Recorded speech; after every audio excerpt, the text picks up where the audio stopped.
Welcome back to another glorious video on canning. Today we're doing cherries. Every year I go down to a family-owned cherry grove and I pick my own. This year they were about $3 a pound and I got 77 pounds worth because last year I didn't get nearly enough. First things first, we have to de-stem them and pit them. This little tool makes it super easy to do that. And with the help of my husband and my eldest son, it took about 4 hours to pile through all 77 pounds. Once de-stemmed and pitted, clean them up as best you can. Luckily, the grove that I go to, they don't use any chemicals, so just some light water worked. Pack them down really good in your jars. Don't go above the rim, though. And for this, you're going to need a simple syrup.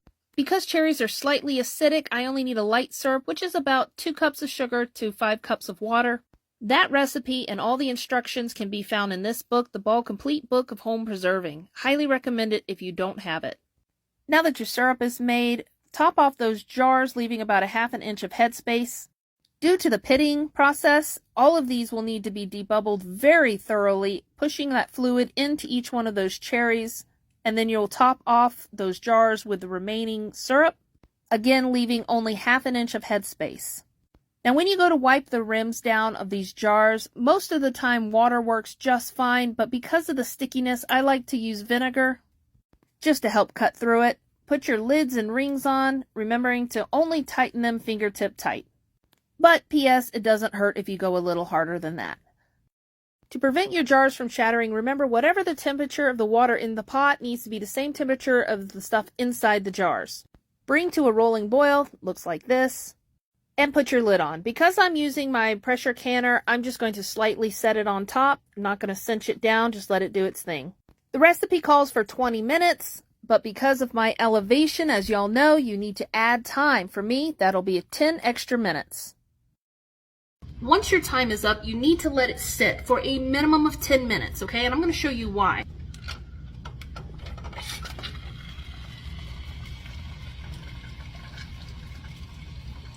That is siphoning. So I just lost a bunch of juice. So once this cools down, there's going to be a head space of about this much now instead of what is required.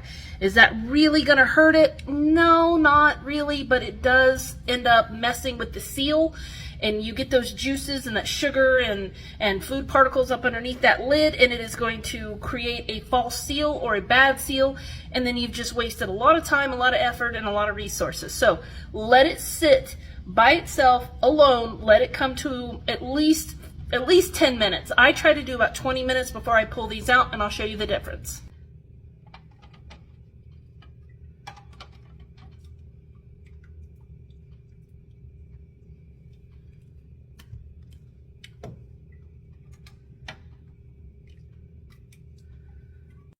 So these just came out. This is normal. If your stuff comes out really loose, that's fine. It means you've got a good seal. Leave it alone. Also, siphoning. Some siphoning is normal. This water is no longer clear. That's perfectly normal too. After processing, put your jars someplace where they can sit undisturbed for 24 hours. Another thing to keep in mind is if you still have some of your simple syrup left, don't pour it out. Jar it up and put it in there with the cherries. You can can it the same, label it, and it's good for about a year. Altogether, 77 pounds of cherries left me with about 52 quarts. After your 24 hours is up, take your jars, test them. You're going to do a lift test. Now, these are really sticky because I reused the water in the pot over and over again. And with each siphoning, more sugar gets released into that water. Not a fun thing to do, but I was being lazy. So the lids are kind of really put on there with the stickiness. But you can test your lids, do your lift test. That means you grab it by the lip of the actual lid and lift. All right? Make sure it's not going to move.